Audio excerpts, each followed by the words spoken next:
समय के साथ साथ राजा कृष्णदेव राय की माता बहुत वृद्ध हो गई थी। एक बार वह बहुत बीमार पड़ गई। उन्हें लगा कि अब वे शीघ्र ही मर जाएंगी। उन्हें आम से बहुत प्रेम था, इसलिए जीवन के अंतिम दिनों में वे आम दान करना चाहती थी। उन्होंने राजा से ब्राह्मणों को आम को दान करने की इच्छा प्रकट की। वह समझती थी कि इस प्रकार दान करने से उन्हें स्वर्ग की प्राप्ति होगी।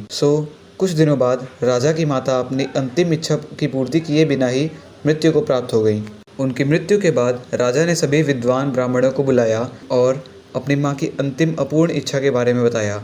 कुछ देर तक चुप रहने के पश्चात ब्राह्मण बोले, यह तो बहुत ही बुरा हुआ महाराज। अंतिम इच्छा के पूरा न होने की दशा में तो उन्हें मुक्ति ही नहीं मिल सकती।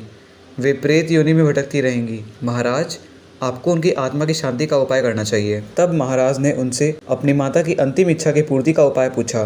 ब्राह्मण बोले, उनकी आत्मा की शांति के लिए आपको उनकी पुण्यतिथि पर सोने के आमों का दान करना पड़ेगा। अतः राजा ने मां की पुण्यतिथि पर कुछ ब्राह्मणों को भोजन के लिए बुलाया और प्रत्येक को सोने से बने आम दान में दिए।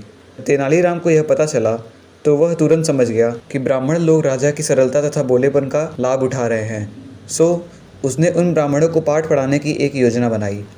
अगले दिन तेनालीराम ने ब्राह्मणों को निमंत्रण पत्र भेजा। उसमें लिखा था कि तेनालीराम भी अपनी माता की पुण्यतिथि पर दान करना चाहता है, क्योंकि वह भी अपनी एक अधूरी इच्छा लेकर मरी थी। जब से उसे पता चला है कि उसकी मां की अंतिम इच्छा पूरी न होने के कारण प्रेत योनि में भटक रही होंगी, वह बहुत ही दुखी है और चाहता है कि जल्दी उसकी मां की आत्मा को शांति मिले।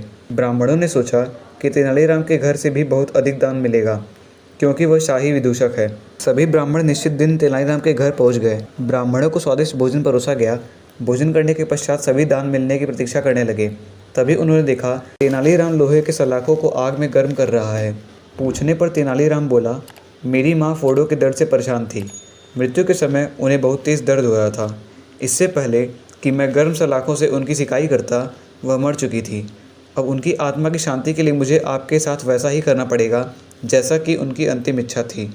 यह सुनकर ब्राह्मण बौखला गए। वे वहां से तुरंत चले जाना चाहते थे। वे गुस्से में तेनालीराम से बोले कि हमें गर्म सलाखों से दागने पर तुम्हारी माँ की आत्मा को कैसे शांति मिलेगी। नहीं महाशय, मैं झूठ नहीं बोल रहा। यदि सोने के आम दान में देने से महाराज की माँ की आत्मा को स्वर्ग में शांति मिल सकती है, तो मैं अपनी माँ की अंतिम इच्छा क्यों नहीं पूरी कर सकता। यह सुनते ही सभी ब्राह्मण समझ गए कि तेनालीराम क्या करना चाहता है। वह बोले, तेनालीराम, हमें क्षमा करो, हम वे सोने के आम तुम्हें दे देते हैं, बस तुम हमें जाने दो। तेनालीराम ने सोने के आम लेकर ब्राह्मणों को जाने दिया, परंतु एक लालची ब्राह्मण ने सारी बात राजा को जाकर बता दी। यह सुनकर राजा क्रोधित हो गए और उन्होंने तेनालीराम को बुलाया। वे बोले, तेनालीराम, यदि तुम्हें सोने के आम चाहिए थे तो मुझसे मांग लेते। तुम इतने लालची कैसे हो गए कि तुमने ब्राह्मणों से सोने के आम ले लिए। महाराज, मैं लालची नहीं हूँ, अपितु मैं तो उनकी लालच की प्रवृत्ति को रोक रहा था। यदि वे आपकी माँ की पुण्यतिथि पर सोने के आम ग्रहण कर सकते हैं, तो मेरी माँ की पुण्यतिथि पर लोहे की गर्म सलाखें क्यों नहीं झेल सकते। राजा तेनालीराम की बातों का अर्थ समझ गए। उन्होंने ब्राह्मणों को बुलाया और उन्हें भविष्य में लालच त्यागने को कहा।